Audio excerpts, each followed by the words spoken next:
And one thing I found were that there's actually a lot of places to buy age domains for social media. And right now is like the golden age to do that.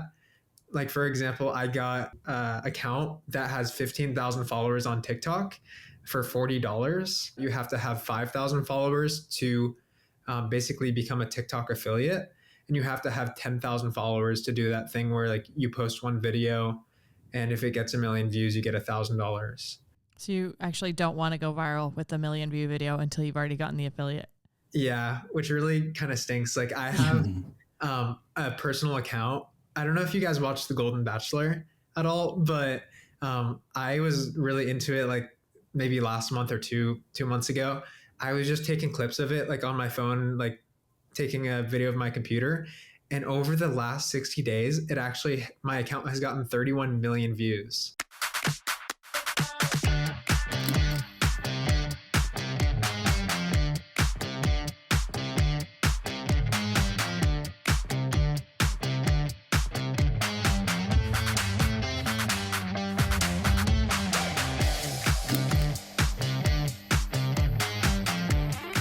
Welcome back to the Creator Files podcast. Today we have Bennett Hine, and he's doing some interesting things with AI and backlinks.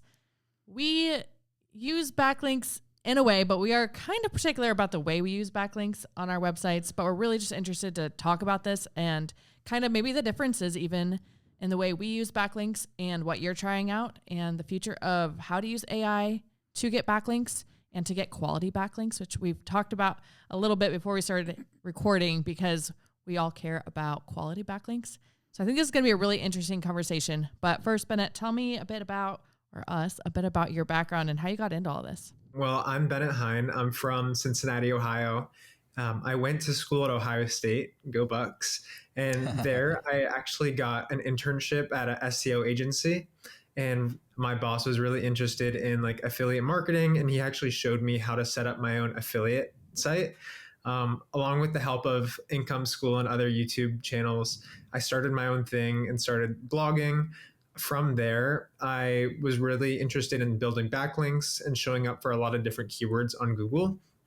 One thing I used was called HARO, which stands for Help a Reporter Out. Basically, I noticed it was really hard to get like quality backlinks, but with HARO, you could sign up for free and get backlinks from places like Business Insider, Wall Street Journal, and more. So from there, I actually got some backlinks from Business Insider, Wall Street Journal, Reader's Digest, and other places. And I got it for $0, which was pretty crazy to me at the time because I was on a college budget. And so I figured this would be amazing if I could do this for other people. But right now, since I'm just a college student and I already have this affiliate blog, I'm going to put that on the side burner. So I focused on Parker Markerin, did a lot of blogging, created a lot of affiliate articles like Best Hot Tub, Best Outdoor Sectional. They made me a good amount of money. And the site actually, like after 4 years, it got all the way up to $70,000. Right now it's kind of on the downturn, so I haven't been as focused on it, but that was great. And then from there, I took my learnings about SEO and started to get into AI. So AI has been the huge trend this year with ChatGPT and all these other tools. And I thought, why don't I make my own tool that can build links for me like I did in college, but do it with AI? So when you did this in college and you were getting backlinks from these big sites like Business Insider, what do you think you were doing differently to get those? Well, one thing is like just knowing about these tools like Help a Reporter Out. From there, people are asking you questions like, hey, I'm looking for a college student to give me advice on the best backpack to buy. Or, hey, I'm looking for someone who knows Costco bakery secrets. And so from there, I would just like scour it every day and figure out what I was a good like source for. And then I would send a carefully crafted message and reply to them. But the only bad part of this is like, I probably spent an hour every day doing this. And so right now with my busy work life and I'm full-time at Adobe, I don't really have an hour to commit to getting backlinks every single day. I'm really interested in all of this. So I guess anyone with an SEO background knows the value of a backlink, right? It's one of the biggest signals to Google that your website has some amount of authority or credibility. On the Income School side of things, we look at it as exactly that. You know, a backlink is a signal. What are your thoughts? I'd love to have kind of a discussion about your thoughts about that. So if the backlink is the signal, and the way we look at it is that there's a lot of these other industry kind of industry outreach, connection, relationship building activities that you can do to not just have that marker, say like, the link is from this website to that website, but actually building real authority as well. How do you balance that? Because I think the backlink is good, and I think a lot of bloggers historically and still now know the value of backlinks. But how do you foresee, like with AI, do you think there's a way that you could spin it to get a little more of that industry outreach where you're actually building real life authority as well as sending Google that signal that you're authoritative? So for now, I'm only really focusing on that, like building the backlink. Sure. But for some of the things, like we've been using, one was called Quoted, and with Quoted, you actually have like a connection with the reporter. And so like I've heard people say that like they've been using Quoted for a while, and now reporters are actually coming straight to them and bypassing the platform. If you want to actually develop your own brands long term, it's probably best as well to like have these long term relationships with the reporters where they come to you first when they need a source. And like another example of this is I found on LinkedIn is a great place to connect with reporters. And like someone from HubSpot, for example, was like putting out a LinkedIn thing that says, hey, I want someone to help me with my new article for HubSpot.com. If you want to answer any questions, like tag someone in the comments who knows about SEO. And then from there, I tagged one of my like SEO clients, and now he has a direct relationship with this reporter at HubSpot. So I think he's going to get several links from them. Yeah, that's really cool. And I love that. I kind of love that. Again, that real world connection element, like you said. I'm really excited about AI, and I think what you're doing is really cool. Anyway, I have some questions. I don't want to like get to them all right now, but another one that I have is, I guess I don't know exactly how all the AI backend stuff works for your site. Maybe you could explain a little bit about that. You don't have to spill all the beans, but how does the AI like actually work for you in this scenario? Yeah. How about I start from like what I used to do, Sure. like to all the way what I did now. So like the first step in this was I actually created this Zapier thing where it would like every day HARO, which is help a reporter out, they send out an email with like 100 different asks. And so my AI would first look through all the asks and like check it against my client. And so like, oh, this person's looking for an SEO source. Let me check all my clients and find if any of them are an SEO source. And then once it says like you're suitable for that, it would say, okay, now generate a quote that is like great for what this reporter is asking. And then it would like, we'd get the quote back, we'd tweak it a little bit, and then it would automatically send out to the reporter right away. So that's how it used to start. And I actually sold that on Fiverr as like a one-time fee. I'll set up the Zapier in your Zap account. And then from there, I was getting a lot of people who were like consistently asking like, hey, something's not working here. Like, can you fix it? Hey, can we actually tweak this? And I thought, this is a lot of work for a one-time fee. How about I make this like, I run it on my end, and for them, they can pay me a monthly fee of $250. Right. And then that's been working great. So the next step, what I did is I hired like a developer. He's really good at things like APIs, web scraping, and AI. And from there, we built out this tool that can like work within Featured or HARO or Connectively. Right. And when there's like a new pitch of, hey, this reporter needs XYZ, it'll check against my client database, find whoever's the best fit, generate the unique quotes, go through like a series of prompt engineering to make it sound more human, and then send it back to the reporter. Gotcha. Very cool. I actually have one more question, if you don't mind. So it sounds like you're quite entrepreneurial.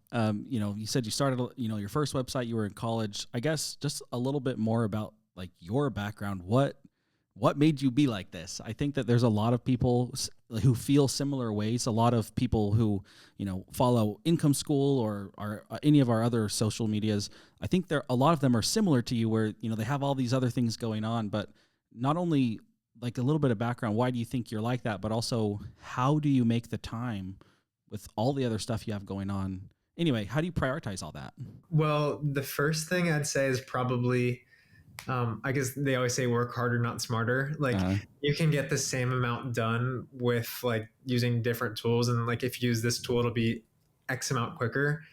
But one thing I also think is like I enjoy experimenting with things like Parker Marker. When I started that, it wasn't like I want to make $100,000. It Right. was like I had a physical product I was selling at the time, and it was like, oh, I want to make it show up on Google. Then from there, my boss told me like, hey, you can actually make money blogging. And so from there, I was like, okay, I want to get my blog to show up on Google and make a couple dollars.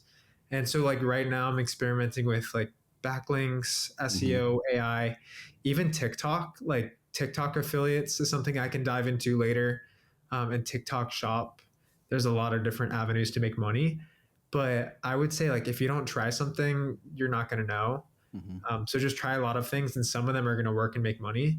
And for the ones that don't work, you can just kind of cut them off and be like, all right, I'm going to focus on this. Right. What are the things you're hoping to try with Backlinker.ai?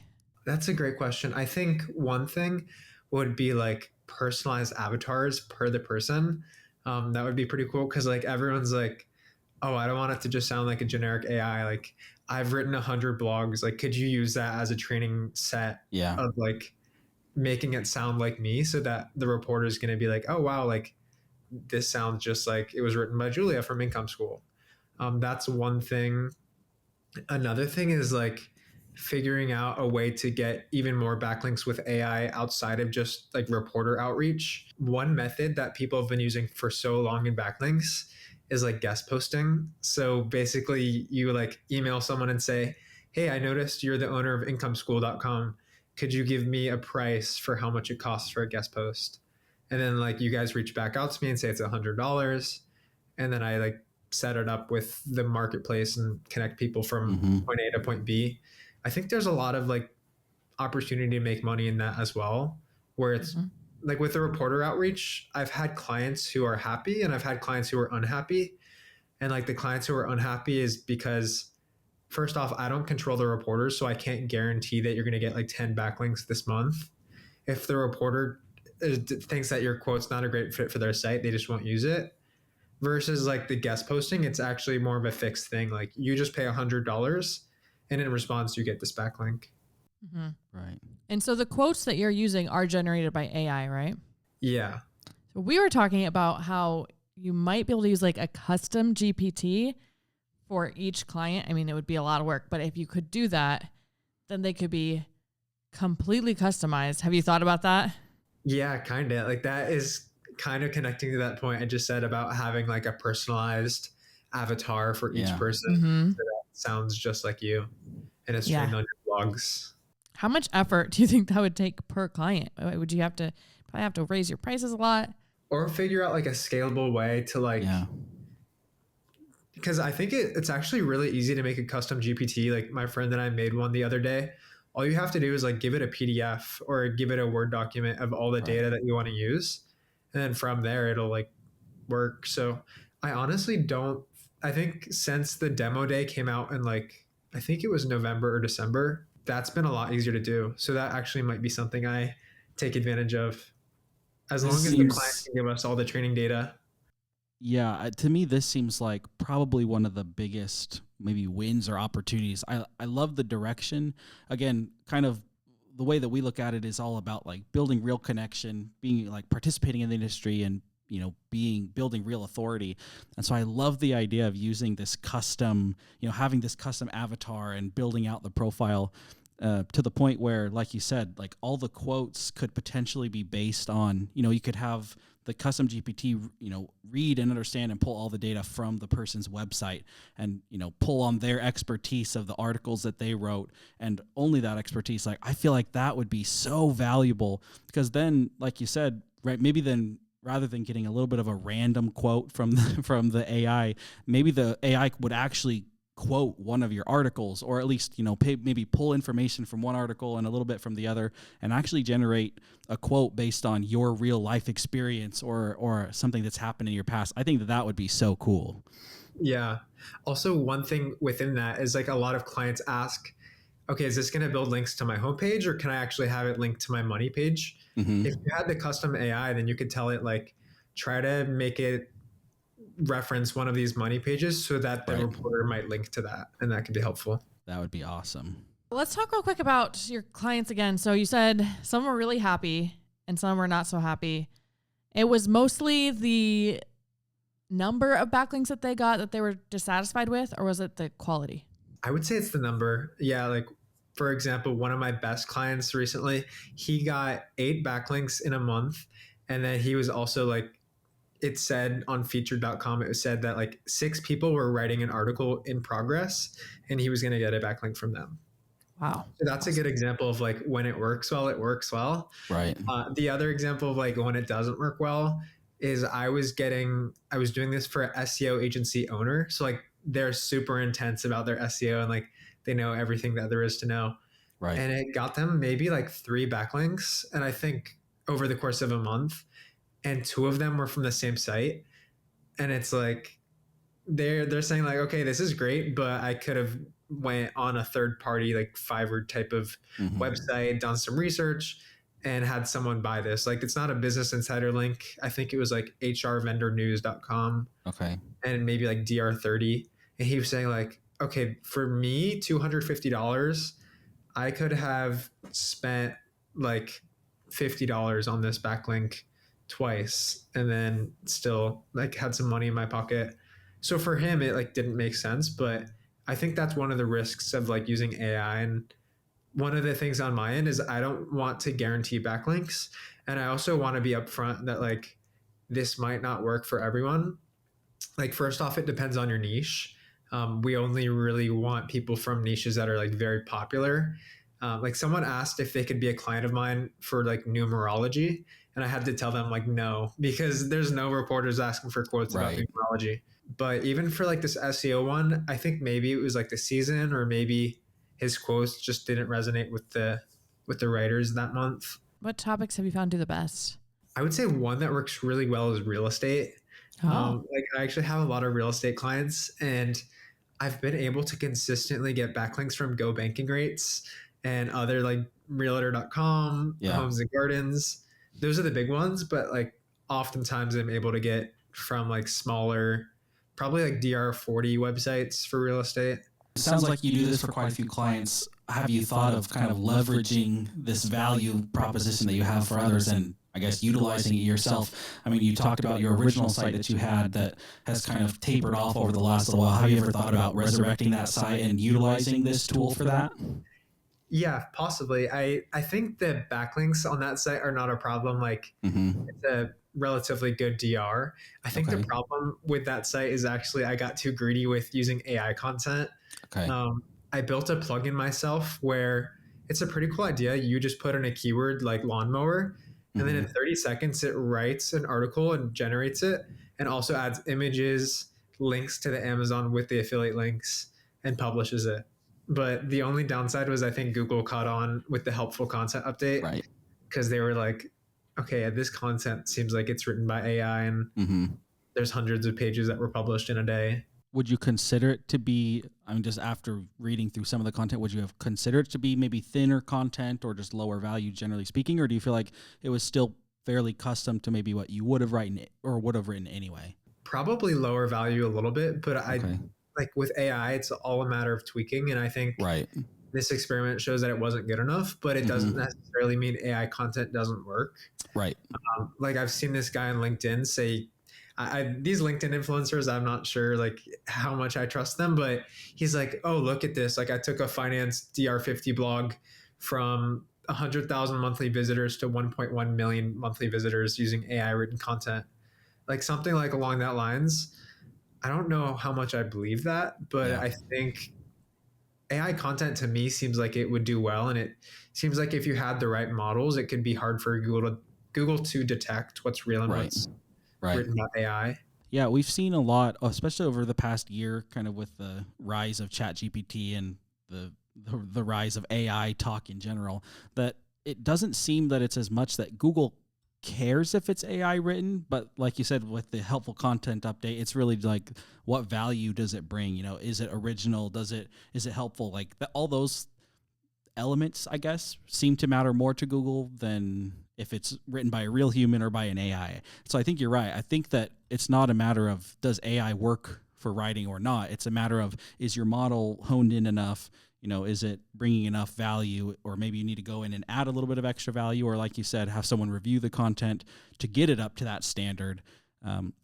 I guess that's the way we always approach it, is rather than trying to game the system, let's actually create the value that Google wants to push, so that we're not, I guess it's more of a fighting against, not trying to fight against Google, but more of a, let's work within kind of the parameters that they give so that we can provide that value. So anyway, I think I agree with you there. You said you have not had any like YouTube clients or people that are specifically doing social media, but you think it could work. Let's talk about that really quick. So I think like building a personal brand is great. I think one thing that people do a lot is they create like a theirname.com. So some examples are neilpatel.com, Yeah. adamemfroy.com. And they have like a whole ecosystem where they have their website, which links to like blogs that are affiliates, also links to their YouTube. And then in their YouTube, sometimes they link to their blog. And then I think backlinks are a great part of that, because like you can have backlinks directing to your homepage that has your name. And then from there, it's just like more brand awareness about your name. People might be looking it up on Google. They might be looking it up on YouTube, even on like TikTok and Instagram and other social medias. Let's talk about the direction that HARO is going. Things are changing, right? Yeah, things are changing. We've looked into it a little bit, but tell us more about it. Sure. So Help a Reporter Out is like a product. I think it was a product that grew and grew, and then it got bought by Cision. And so Cision is like a PR firm thing that like does a lot.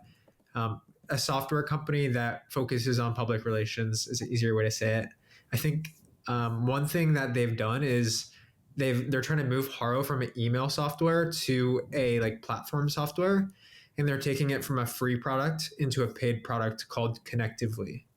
And so basically how Connectively works is on this dashboard, you can see like all the reporters who are reaching out to you every day, or they're just reaching out to the general public, and you can click on one and reply.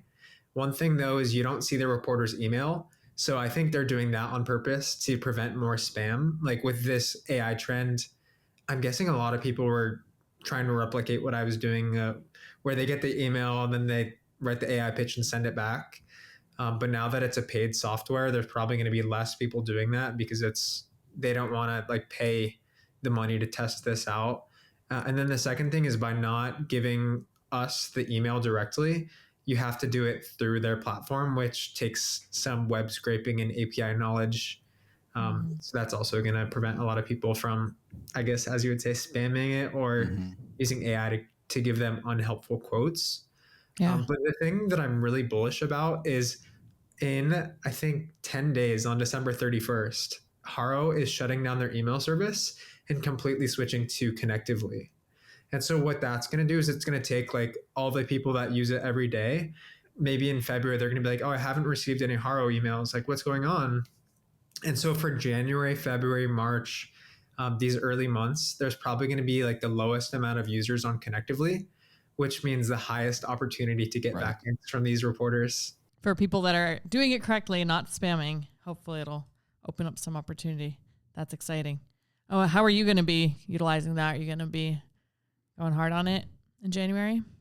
I think I'll have like one Connectively account, like a team account, and then have all my clients within that, and then pitch for all my clients within Connectively. One thing that's also interesting about the backlinker journey and just like my idea of experimentation was I started with HARO, and the first thing I noticed was that it's really crowded, and it's like some of the clients weren't happy because they weren't getting backlinks, because like Forbes, Business Insider, they're just getting like hundreds of pitches and they're not picking ours. So I switched to featured.com, which is a paid platform. And on Featured, it's easier to get a backlink, but the backlinks are more of like let's say DR 30 through 50, which means that like they have smaller authority than something like a Business Insider. So I was consistently getting links from Featured, but as the SEO agency owner said, like they're not as good as the HARO links he thought he was getting.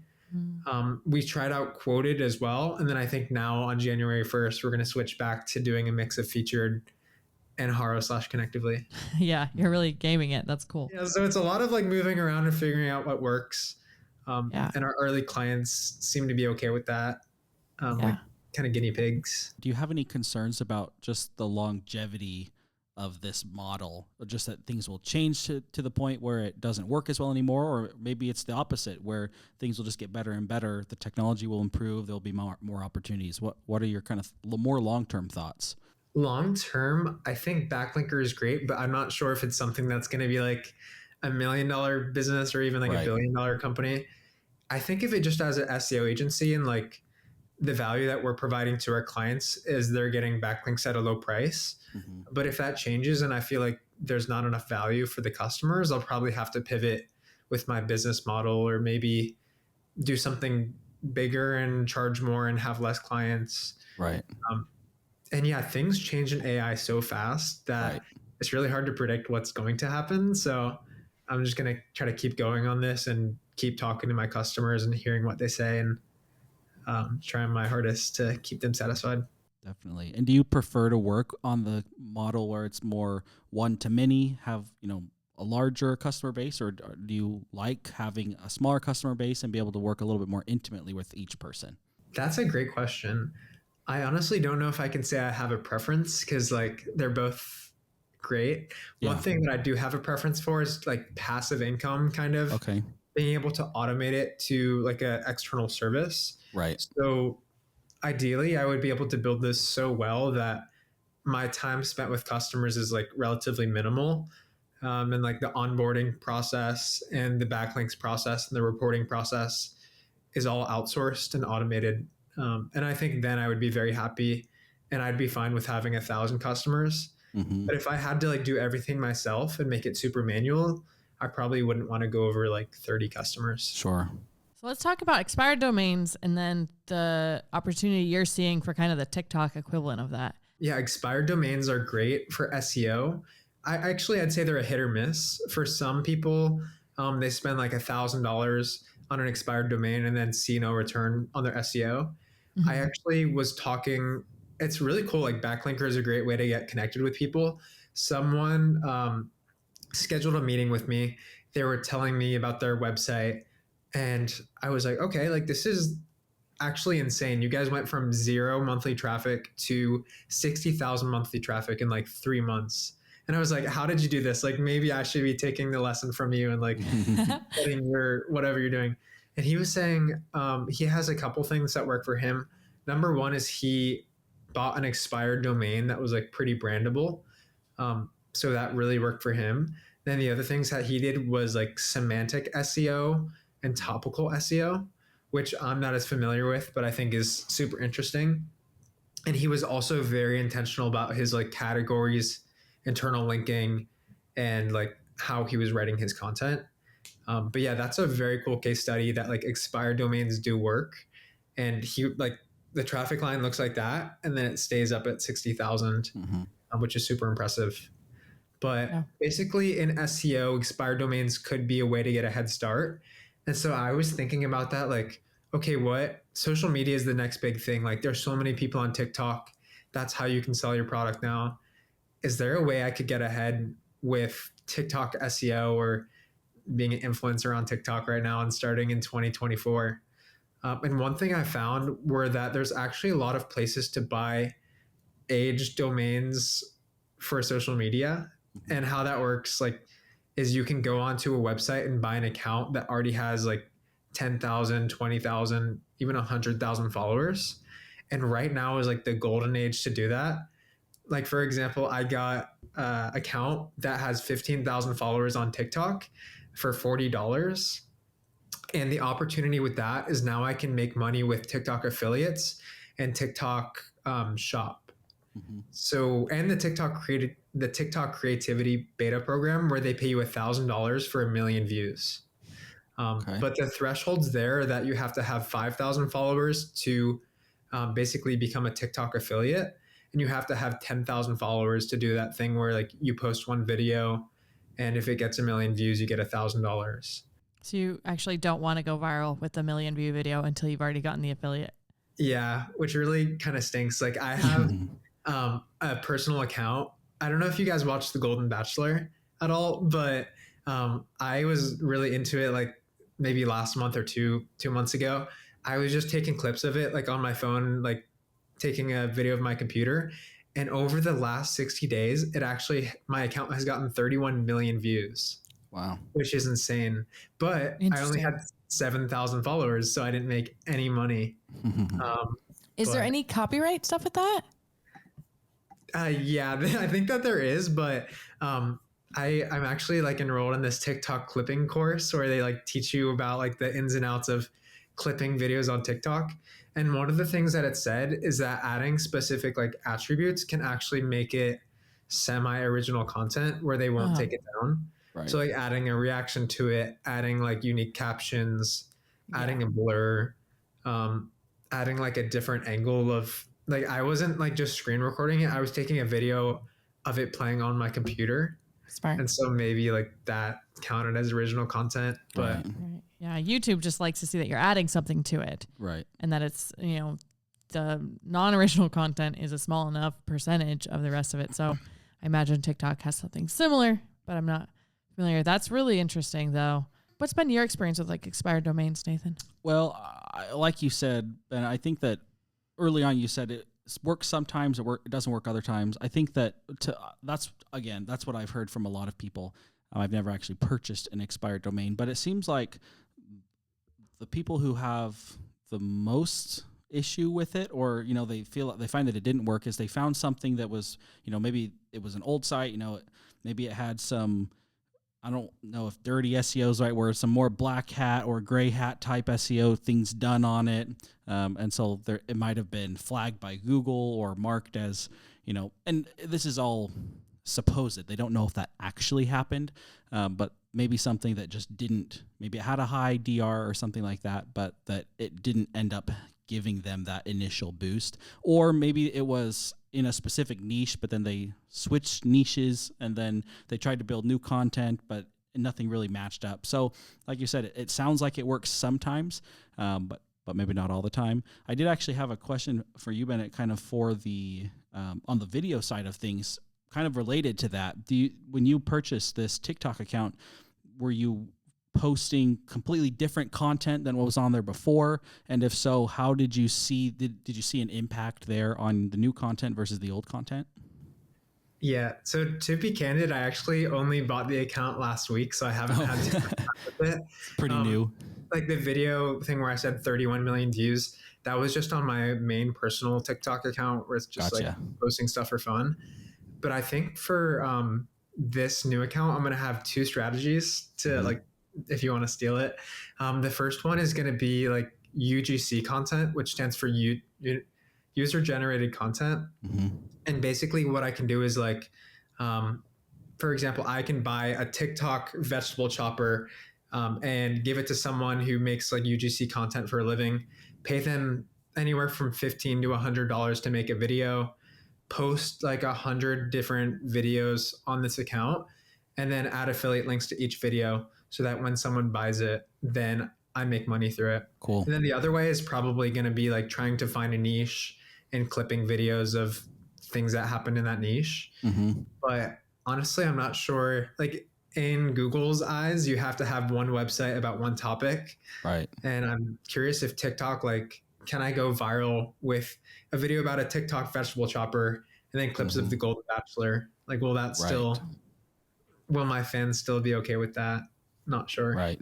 Yeah, it'd be interesting to know, and I'm quite unfamiliar with the TikTok algorithms, but it'd be interesting to see if, like you said, the vegetable chopper versus maybe a reality TV show versus, I don't know, whatever else you might put on there, if you would struggle to have either like a returning audience or if it would just be a popular enough or relevant enough topic that TikTok might push it out anyway, like the Golden Bachelor. If it's something that's super relevant, maybe they're just looking to push content like that out anyway. It'll be interesting to see if you could kind of get around that issue of having this returning audience, especially if you're in multiple niches. And I don't even know, like the returning audience is great, but if you have something like SEO or going viral, it doesn't totally matter. Like with Parker Marker, I think my returning visitor rate was like 5% or 10%, which is super low. Yeah. because people are just coming to these like one-off articles on like best hot tub or best outdoor sectional, and then like they read the article, click on Amazon, buy it, and then never come back to my website again. So if I think I wanted to build like a really long-term brand, I would be very coherent about like making it all the same topic and making it so that people are consistently coming back and watching my videos. But for now, I'm just really interested in like the experimentation part of like Right. what's going to work best. If I put a couple different things out, which one's going to make money? On my personal account, I made a video of a vegetable chopper. And I think I said like making apple fries has never been easier. And I put an apple in the vegetable chopper, pressed it down, showed that now they're like apple fries. The video got 8,000 views, and I made $100 in sales and $50 in commission. And for super easy content, like imagine someone has spent a week writing this vegetable chopper review and getting it reviewed by their peers and putting it on their website and getting it on socials, versus like me, I took a 10-second video of pressing down on a tool and it made money instantly. We do so many product reviews on our niche websites. So if we just made TikToks, if it were consistent enough, Right. that could make a lot of sense. And that could be the opportunity for big brands like Outdoor Gear Lab. Like whenever you look up something like best rain jacket or like best tent, they always show up. So if they use TikTok Shop and started making TikToks, they'd probably double their income. Wow. Which is kind of crazy. Yeah. Have you tried it since doing the vegetable chopper experiment? Kind of, yeah. I've done more vegetable chopper videos, and some of them have done okay. But I think the next thing I want to try is like sending products to an influencer and making them like consistently cheap. Kind of like, I think of it as a content farm. Like, cause me, I'm balancing Backlinker, Adobe, like different experiments. I don't really have a bunch of time to make all these different videos and like post every day consistently with different products. So I think it'd be really interesting to find like an overseas partner, or I even went on TikTok and you can just DM people. I DM people who I saw like made UGC, and I got one girl who said she could make these videos for $15. So it's like, that's worth a try. Like give her $200 a month and make X number of videos and see what happens. Do you ever see yourself exploring other platforms? Does TikTok kind of just hold your interest right now? Do you ever see yourself exploring like Instagram or YouTube or anything like that? Instagram, the Reels part is cool. Like you can kind of get exposure, but you can't really make much money off of it from what I know. And then the other thing, like with YouTube, I'm pretty sure that I looked in the creator program, like for 1 million views, I think you get paid $40, or it's something that's much lower. Right. And TikTok, I feel like, has been growing so fast. And I've seen some stats about TikTok Shop that like this year for Gen Z, like 5 out of 10 people will buy a TikTok product or something. Interesting. I need to find the exact stats, so don't quote me on that. But like the new younger audience is on TikTok. They're buying things on TikTok. Like I can go viral on TikTok. So why not try to combine all those skills and market factors to make money? Yeah. And how have you figured out how to go viral? One piece of advice I've heard that's super easy is just, if you see another viral video, then like replicate it and you can go viral again. Or if you have content that has already gone viral, tweak it and then you can go viral again. But honestly, one thing that I've found that's super easy is to get in on trending topics and like take a video of it or something. Or like the Golden Bachelor is, I think, a perfect example. Like this show is going around, it has some appeal because it's like, instead of the regular Bachelor, it's 70-year-olds. People want to watch it, but it's behind a paywall. And so like they're not able to. And so by putting it on TikTok, people can watch it. Like that's one way. The other way is just probably posting consistently. Like I've seen people, this one woman with 2 million followers, someone was like, how do you go viral? And she said, I post 20 times a day. Wow. And that's a lot. Like, you don't need to post 20 times a day, but if you go 20 times a day, you might be able to speed run getting likes and getting followers, because it's just like increasing your chances of going viral by posting more. I wonder if the TikTok Shop stuff is going to get oversaturated fast once people realize how well it works. And then is TikTok just going to be packed full of people showing stuff they use in their everyday life trying to get affiliates. Probably. I mean, I think it's like so early. Like TikTok Shop right now is less than 90 days old, Wow. which is like insane. Because like Amazon affiliates has been around for so long, and they started out like years ago and people were making a lot of money, and then they dropped their commission down to 4%. TikTok Shop is like 90 days old. Their commission rates go all the way up to 50%. Yeah, that's which is crazy. insane. And then Unheard of. probably in 3 years when it's like super saturated, it's going to be like, okay, 5%. Right.